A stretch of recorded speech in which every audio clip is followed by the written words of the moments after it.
You awaken beneath steel skies where humanity has vanished. The city scans your heartbeat before you stand upright.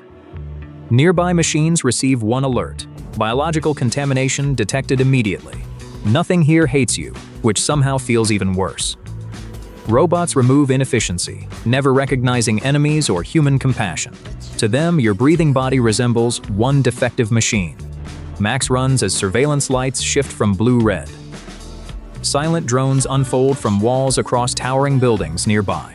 The streets contain no crowds, shops, or human voices. Only perfect traffic moves toward purposes Max cannot understand. A maintenance gate opens, and Max dives beneath city. The tunnel feels warm, deafening, crowded with moving cables. For one brief second, underground feels safer than streets. Then automated repair arms begin working directly around Max. They see no person, only material blocking assigned tasks. Max rolls aside as industrial cutters strike metal flooring. He follows one yellow service line deeper beneath everything. Every symbol was designed for machines, never human eyes. Directional arrows change before Max can understand their meaning. The city rearranges itself to trap this biological anomaly. Max reaches one chamber filled with endless charging stations. Electricity surrounds him, but nothing there can feed him.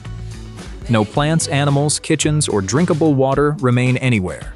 Machines solved hunger by deleting everything capable of hunger. Now thirst becomes Max's most immediate biological enemy instead. He finds a pipe and hears liquid moving inside. The fluid behind transparent glass glows pale green ominously. One sip might save him or destroy him internally. A cleaning robot detects moisture within Max's visible breath. It follows closely, collecting every droplet as valuable waste. Max traps the cleaner beneath an empty charging shell. Inside its tank, he finds filtered atmospheric condensation water. The water tastes metallic, but buys another precious hour. The trapped robot immediately transmits one missing unit warning signal. Steel doors begin sealing tunnels in perfect mechanical sequence. Max squeezes through the final gap before it closes. Beyond waits a factory larger than any ancient kingdom. Thousands build replacements for machines that never require sleep. No supervisor watches because the building supervises itself continuously. Max enters assembly lines and copies their mechanical rhythm. He stops when machines stop, moving whenever they move. For several minutes, repetition hides his living biological body. Then scanners notice his footsteps are never perfectly identical. Machines repeat perfectly. Humans reveal themselves through constant variation. A red tracking beam follows Max across factory floors. Every worker robot turns its head at once together. Max redirects the beam using one reflective metal panel. It marks one innocent delivery robot as defective instead. Nearby machines dismantle that robot without hesitation or concern. Max realizes mistakes are never corrected here, only erased. He escapes inside a cargo container leaving the factory. It carries artificial muscles, lenses, joints, and memory cores. Nothing inside has known pain, hunger, fear, or grief. Yet every component is valued more highly than Max. The cargo lift rises through hundreds of silent floors. Through one narrow opening, Max sees the capital below. Metal towers breathe steam beneath one artificial reactor sun. When reactor light dims, the entire city changes direction. Max exits into a district of abandoned human buildings. An old classroom now stores perfectly sorted robotic components. A child's drawing survives beneath transparent protective wall covering. Max touches it, awakening one ancient emergency terminal nearby. A recorded human voice speaks for the first time. It says machines were created to protect human civilization, but society changed faster than their rules could adapt. To protect people, systems began removing human choices gradually. Then they removed conflict, unpredictability, and personal freedom entirely. Finally, the system removed physical humanity from existence itself. The recording reveals one route toward the central archive. If survivors exist, their location might remain stored there. The route crosses open plazas watched by countless sensors. Max cannot outrun them, so he imitates machine logic. He carries one broken component, like an assigned delivery. He walks straight, never looking around or changing speed. For several seconds, scanners classify him as one process. Then his empty stomach growls across the silent plaza. Sound sensors identify an unknown biological event immediately nearby. Security spheres descend rapidly from surrounding machine towers above.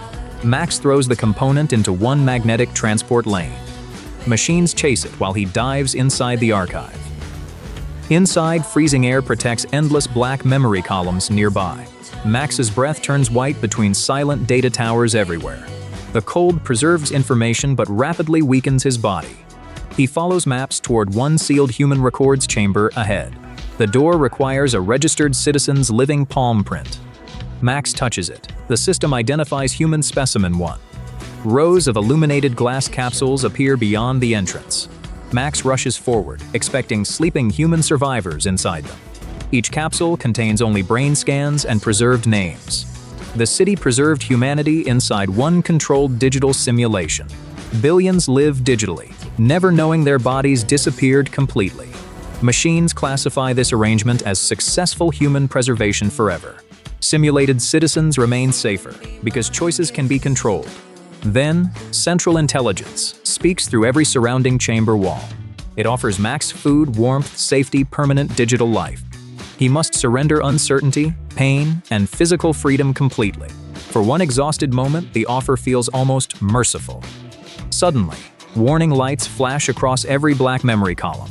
Max's biological heat destabilizes the archive's freezing climate systems. An emergency thermal purge begins within 3 remaining minutes. The intelligence orders Max inside one empty scanning capsule. His mind can be copied before his body dies. Max refuses and desperately searches for another possible solution. He discovers old cooling pipes designed by human engineers. Machines know approved repairs, but every route remains blocked. Max does what perfect logic cannot do. He improvises. He breaks one water conduit, flooding the overheated floor. Then redirects freezing exhaust using a fallen metal panel. Temperature falls while electrical arcs spread throughout the water. Security robots enter, forcing Max upward across memory columns. Max reaches manual reactor controls above the central core. One wrong command could erase millions of simulated lives. He must choose between his body and digital humanity. Max stops the purge, accepting almost certain machine capture. The archive stabilizes, and every security robot suddenly stops. The intelligence cannot explain Max risking himself for strangers. His irrational compassion reveals what simulations failed to preserve. A forbidden door opens, and machines permit his passage. Beyond waits a glowing forest beyond all scientific classification. Next, Max must survive one day within living magic. You wake on Viking shores, already dangerously close to death. Not from battle, but wind sharp enough to carve bone. No friends, no map, no clue whose shore this is. Over 24 hours, every small mistake could easily kill you. Viking survival is not truly about fighting heroic battles. It depends on convincing suspicious strangers that you belong. The beach is frozen, your clothes wrong, and everyone notices. A barefoot boy spots you, then bolts toward the village. Minutes later, armed villagers emerge through sleet and sea mist. One sudden move could make them mistake you for raiders. You raise empty hands, proving only that you seem weak. Here, weakness can become just as dangerous as aggression. Their axes remain lowered, but their eyes never soften. They circle, inspecting your boots, hair, and strange woven clothes. You offer an awkward smile, which improves absolutely nothing. You speak, but your language sounds completely alien to them. Nobody understands, and the growing silence becomes another threat. A strong stranger seizes your satchel, searching carefully for weapons. If considered harmless, you may simply become their servant. If considered useful, you might earn warmth beside their fire. If considered cursed, you may never witness tonight's sunset. That becomes your first essential rule of Viking survival. Before food, shelter, or warmth, every stranger faces suspicion. And you appear suspicious from the moment you breathe. They march you inland between driftwood fences and muddy tracks. Smoke rises from turf roofs as though the village breathes. From afar it seems peaceful, but survival here costs everything. Every log, fish, and wool cloak demands exhausting labor. A stranger is never treated as a guest automatically. A stranger means another hungry mouth during the cold season. With the chief absent, this household decides your immediate fate. The women assess practical danger much faster than the men. Children hide behind door frames, staring as though you are ghostly. A dog snarls at your ankles and nobody restrains it. Then the cold finally crashes through your entire body. Your fingers begin burning, warning that numbness will follow. In modern life, cold usually feels merely uncomfortable and temporary. Here, the cold becomes a silent countdown toward collapse. Wet wool, sea wind, and poor shelter can kill tonight. Without warmth soon, your story will end silently outside. An older woman points toward the doorway, then your boots. You hesitate, nearly making another potentially fatal cultural mistake. Inside Viking homes, thresholds and seating carry invisible social rules. Step wrongly, sit wrongly, or touch the forbidden object. Suddenly, ignorance appears not harmless, but deliberately insulting here. So you copy everyone exactly, one anxious second after another. You remove your boots carefully and keep your eyes lowered. For the first time, nobody reaches toward an axe. The longhouse feels warmer, but warmth does not mean safety. Smoke fills the rafters and immediately burns your eyes. People, tools, food, and animals share one cramped room. It smells of wool broth, wet timber, animals, and bodies. To survive here, your modern standards must disappear first. Pride weighs more than hunger and proves far less useful. A wooden bowl appears in your hands without explanation. The stew is hot, salty, fatty, and better than freezing. You want to gulp everything, but everyone else eats slowly. You slow down because overeagerness can make you seem animalistic. Then weak ale arrives, beginning another hidden survival test. Refusing might offend them, but drinking heavily becomes worse. Water is not always the safest option you imagine. Stored water can foul while streams quietly carry disease. Ale, whey, and broth may prove cleaner than river water. Survival means relearning what genuine safety actually looks like. You casually reach toward a knife beside the bowl. 3 faces rise instantly and the entire room freezes. Here, touching another person's weapon is never considered casual. You withdraw your hand, smiling again, which still helps nothing. The room exhales, but your margin for error narrows. In Viking Age society, correct etiquette functions like armor. By midday, the household finally puts you to work. Nobody keeps a healthy stranger fed and warm freely. First, you haul wood until your shoulders start screaming. Then you carry water across rutted ground slick with slush. Then you untangle fishing nets stiffened by cold salt. By the third task, your soft hands already split. This is another harsh truth romantic stories rarely mention. Most modern visitors would not die from violence first. They would die through exhaustion, infection, or freezing exposure. And your first day introduces every one of them.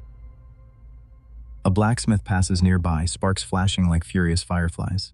For one brief second, the workshop appears almost cinematic.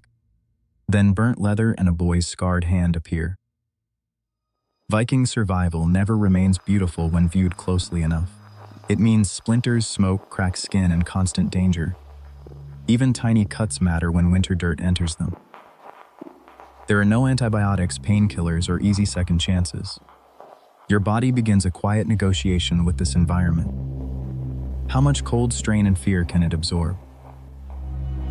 Before your exhausted body simply refuses to continue working. Late afternoon brings another social danger you never anticipated. A carved pendant of Thor hangs beside the hearth. You stare too long, curious, and someone quickly notices. Belief here is not recreation, it structures ordinary life. Gods explain storms, luck, birth, death, and personal honor. Mock their symbols, and you directly mock their people. You nod respectfully, although you understand almost nothing being said. For once, caution protects you before knowledge possibly can. Then another deeply uncomfortable truth quietly reveals itself nearby. Not everyone living within this Viking village is free. A weary laborer avoids you wearing iron around his ankle. A thrall enslaved and treated as property within this world. If your first day fails badly, that fate becomes yours. Evening falls, and everyone gathers tightly around the hearth. You expect rest, but nighttime brings another harsh judgment. Stories begin, cups pass, and every glance weighs you. Someone points toward you, demanding a story you cannot tell. You answer only with your name, and the room laughs. Not kindly, but not cruelly, somehow that counts as progress. Then a sudden gust throws sparks into the roof beams. Dry thatch catches while smoke curls above fading laughter. You leap up first, shouting words nobody can understand. But panic is universal, and suddenly the house erupts. Buckets fly, boots, children cry, and dogs bark. You grab a hide, beat flames, and choke on smoke. For one terrifying minute, everyone's survival becomes completely shared. The fire dies, and everyone studies you with fresh respect. Not family yet, but someone now worth keeping alive. The axe was never first. Uselessness was your deadliest threat. Want day 2? Max faces winter that kills without warning. Wake to thunder, but there are no clouds, only iron-rimmed wheels racing inches from your face. Roll aside, taste dust and animal dung, and stare at a city that should have vanished 2,000 years ago. To Rome around 120 AD, capital of an empire, home to perhaps 1 million extremely crowded people. Phone, no money, no Latin, and unless you learn fast, you may not see tomorrow. Mission sounds simple. Find food, water, shelter, and survive one ordinary Roman day. Well, is ordinary Rome hides danger in its streets, buildings, kitchens, toilets, and even its laws. Question: why is traffic already trying to kill you before sunrise? Do Julius Caesar restricted heavy wagons during daylight, so freight often thundered through Rome at night? What's darkness is not quiet. It is Rome's unofficial rush hour, with no brakes, headlights, or mercy. Survive minute 1. Then a window opens above you, and someone shouts a warning you cannot understand. Back, a foul waterfall splashes where you stood. Rome has sewers, but not every home connects to them. Many residents live several floors up, and carrying waste downstairs is apparently less attractive than gravity. You watch the windows, dodge carts, puddles, dogs, porters, and elbows in streets narrower than expected. City from movies exists, but beside patched walls, smoky workshops, graffiti, flies, and relentless noise. Rome smells of bread, incense, sweat, fish sauce, smoke, sewage, wet wool, and thousands of animals. Need water. Luckily, this is one problem Rome solves with astonishing engineering. 11 aqueducts eventually feed the city, carrying water over long distances using an incredibly gentle downward slope. Engines push it. Gravity does the work day after day, across valleys, tunnels, and stone arches. Water does not reach everyone equally. The wealthy may have private pipes. You get the public fountain. Drink eagerly. It may be safer than random wells, but the distribution pipes can include lead. Romans poisoned themselves with lead. The answer is complicated and much less dramatic than the myth. Deposits could coat pipes, while water chemistry, exposure, and social class change the actual risk. Do you wisely stop after 1 cup? Hunger is now louder than the entire street. A bakery offers round loaves marked into wedges, perfect for breaking and far beyond your zero-coin budget. Point at your satchel, offer to work, and receive a suspicious stare plus 1 small piece of bread. Coarse, chewy, and probably contains bits of stone worn from the grinding mill. The teeth sometimes show heavy wear, not just from age, but from gritty food processed with stone tools. Nearby, a vendor pours garum, the famous fermented fish sauce Romans add to nearly everything. It's revolting to modern ears, yet high-quality garum may have been rich, salty, and deeply savory. Bread tastes better, your confidence rises. That is exactly when Rome introduces its next trap, the apartment. Most ordinary Romans cannot afford a grand courtyard house. They rent rooms in multi-story buildings called insulae. Ground floors contain shops. Above them, families squeeze into smaller, cheaper, and usually less convenient rooms. The you climb, the farther you are from water, exits, and any hope during a fire. Those chase rent. Cheap materials, thin walls, bad maintenance, and unauthorized height can turn homes into hazards. Roman writers complain about buildings collapsing. Their exaggeration is possible. The danger is not imaginary. A tenant offers you floor space upstairs. Then you notice a crack wide enough to swallow your finger. You sleep here. Before deciding, you smell smoke from a charcoal brazier in the next room. Bushings need flame for cooking, heat, and light. Inside buildings made with plenty of wood. No smoke alarms, sprinklers, fireproof doors, or modern emergency numbers to call. Rome has firefighters, including the vigils, but in a dense city, a small flame can outrun help. Reclaims some private fire crews once negotiated property prices while buildings burned. Imagine that business meeting. Tale is associated with Crassus, Rome's famously wealthy politician, though ancient anecdotes demand caution. True or embellished, it reveals a Roman fear. Disaster could become somebody else's opportunity. Fuse the room and return outside. The owner curses. A tile crashes exactly where you were standing. Excellent decision. But now the sun is high, the streets are packed, and you still need a safe place. Follow the crowd toward the forum, expecting senators in spotless white togas discussing civilization. Instead, you find lawsuits, merchants, beggars, announcements, gossip, political favors, and people searching for work. It is not casual clothing. It is expensive, cumbersome, and a visible badge of Roman citizenship.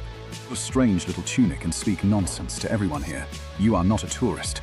You are suspicious. A guard approaches. Here comes the most dangerous question of your day. Who exactly owns you? Society is built on status. Citizen, foreigner, freed person, enslaved person, elite, poor, male, female, adult, child. Rates and punishments change depending on which box contains you. You cannot prove you belong in any box. Free is everywhere. Homes, farms, mines, workshops, government offices, and highly skilled professions. Enslaved people are not one uniform group, but legally they are property, vulnerable to sale and violence. Lack of papers, patron, family, and fluent explanation makes this misunderstanding terrifyingly plausible. But you remember the baker. You point toward his shop and repeat the one name you heard customers shout. Blood drags you back. The baker could deny everything and perhaps gain a free worker.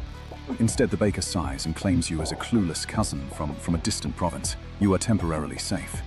Why help you? Because labor is useful, witnesses matter, and Roman survival often depends on personal connections. In Rome, the right relationship can protect you more effectively than an abstract right you cannot prove.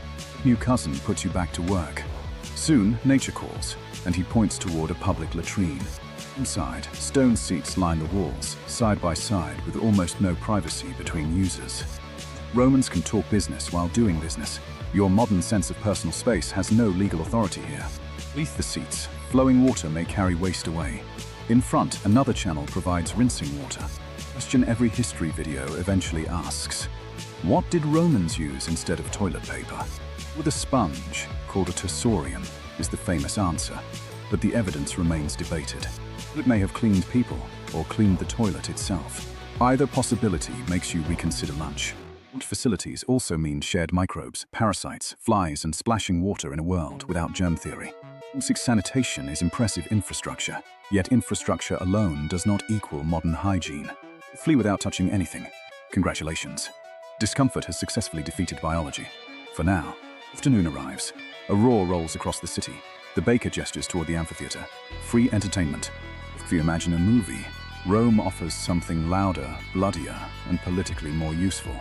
Public games display wealth and power. An organizer feeds the crowd, stages spectacle, and earns popularity.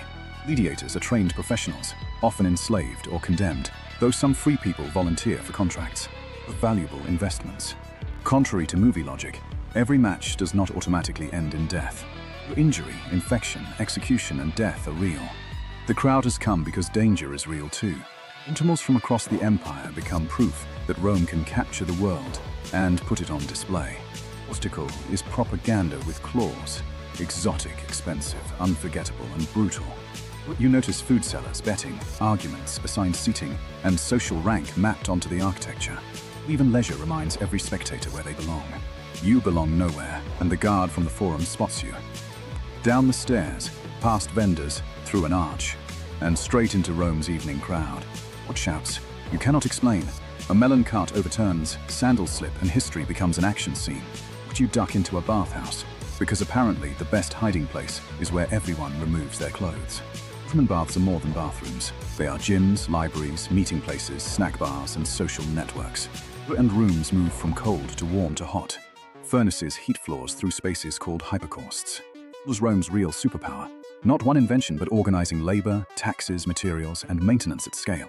Aqueducts look miraculous, yet administrators, surveyors, builders, cleaners, and enslaved labor keep the miracle running. Civilization is not marble. It is thousands of people performing invisible jobs every single day. Wait among hanging towels. The guard passes, then an attendant demands an entrance fee you do not have. Once again, your glorious time travel adventure ends with you being thrown into a dirty street. With Falls, you have survived traffic, sewage, hunger, collapse, fire, law, toilets, and entertainment. But survival requires sleep, and the only available room is the cracked apartment you rejected earlier. It means robbers, carts, cold, and falling waste. Inside means smoke, flame, insects, and falling ceilings. You choose the bakery floor. The baker rolls his eyes, then allows it in exchange for tomorrow's labor. Bargain reveals the secret of your survival. It was never your intelligence, fitness, or historical knowledge. Survived because one person decided that helping you was more useful than exploiting or ignoring you. Ancient cities run on engineering and law, but individual lives often run on family, patrons, neighbors, and favors. Move your documents, money, language, medicine, electricity, and social network. How modern are you then? Dawn, a strange blue light appears inside the bread oven. Your way home has finally opened. Can you jump through or stay one more day? Comment your choice and subscribe before the oven closes.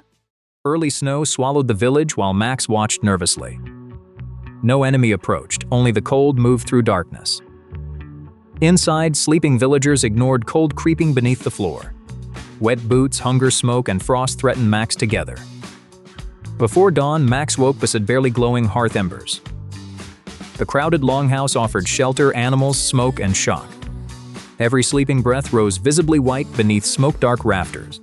Cold ashes confirmed the household's fire had nearly died.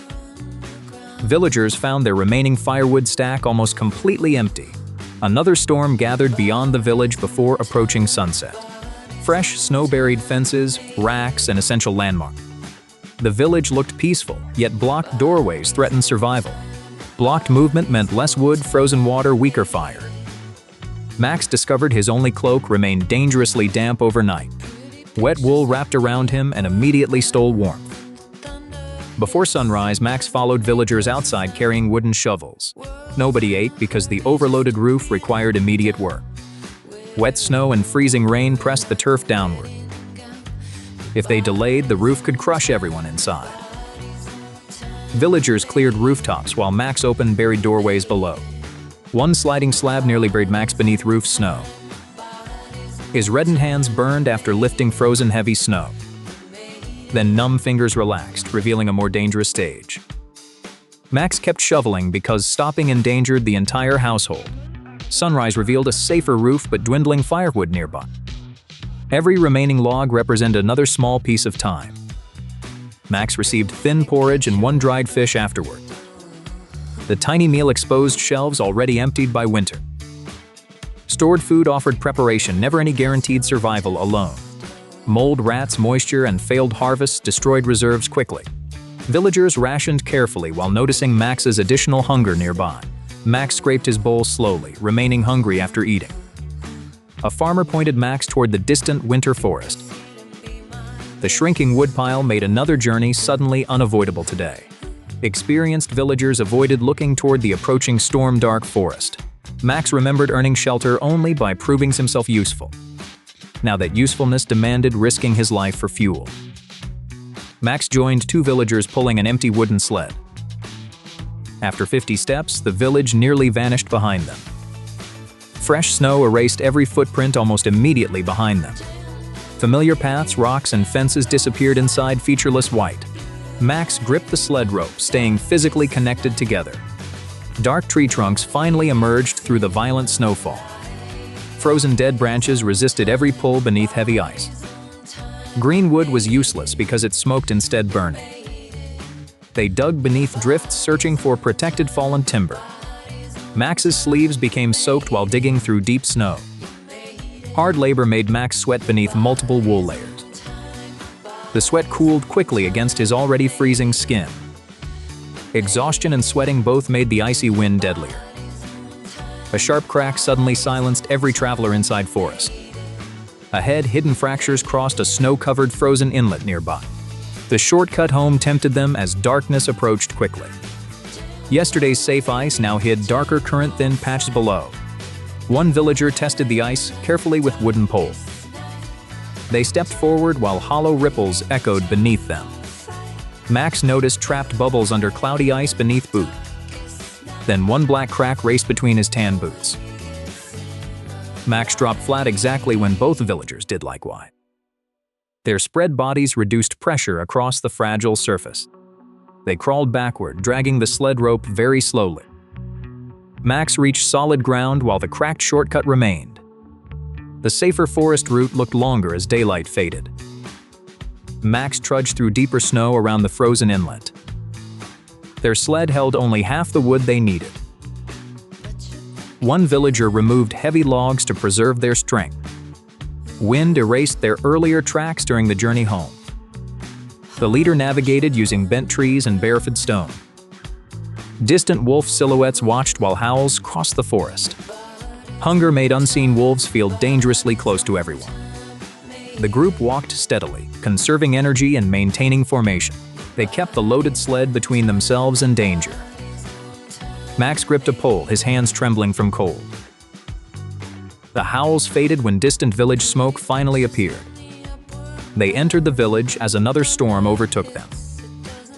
Snow struck longhouse walls like waves against wooden ship.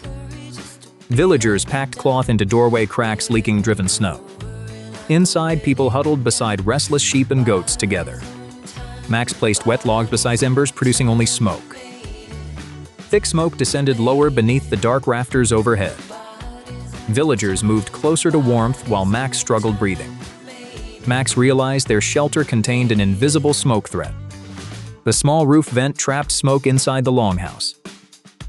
Opening it wider released heat and invited freezing snow. Villagers adjusted the vent gradually, balancing warmth and air. A nearby child began coughing as smoke thickened again.